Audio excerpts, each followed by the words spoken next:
करवा चौथ की पौराणिक कथा, अमर प्रेम और अटूट विश्वास की कहानी।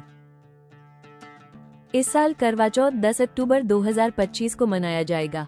पूजा का समय शाम 5:57 से 7:11 तक है।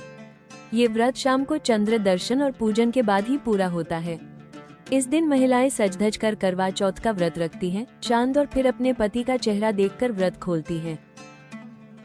करवा चौथ की पौराणिक कथा। बहुत समय पहले की बात है। एक छोटे से नगर में एक नवविवाहिता स्त्री रहती थी, वीरावती। वो 7 भाइयों की इकलौती बहन थी और अपने पति से बहुत प्रेम करती थी। विवाह के बाद उसका पहला करवा चौथ आया। परिवार में उत्सव का माहौल था। महिलाएं सजी धजी थी, मंगल गीत गा रही थी और चांद के इंतजार में थी। सुबह सुबह वीरावती ने भी श्रृंगार किया, सरगी खाई और फिर पति की लंबी उम्र के लिए निर्जला व्रत रख लिया।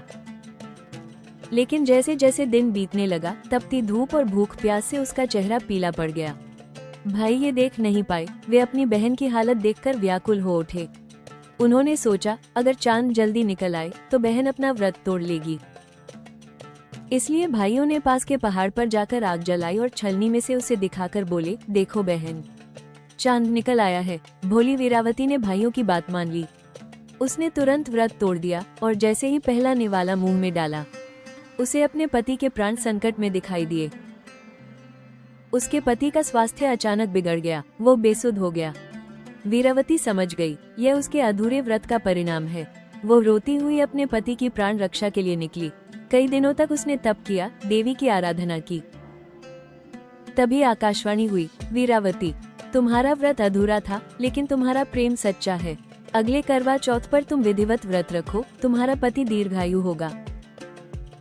अगले वर्ष जब फिर वही दिन आया, वीरावती ने श्रद्धा और विश्वास के साथ पूरा व्रत किया, सरगी खाई, श्रृंगार किया, निर्जला उपवास रखा और चांद को अर्घ्य देकर पति का चेहरा देखा। उसी क्षण उसके पति की सेहत लौट आई।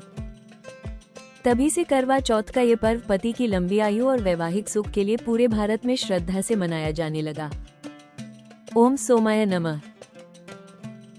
इतिहास के साथ साथ अद्भुत फैक्ट्स और अनसुनी बातें जानने के लिए चैनल को सब्सक्राइब कीजिए। वीडियो को लाइक और शेयर करना मत भूलिए।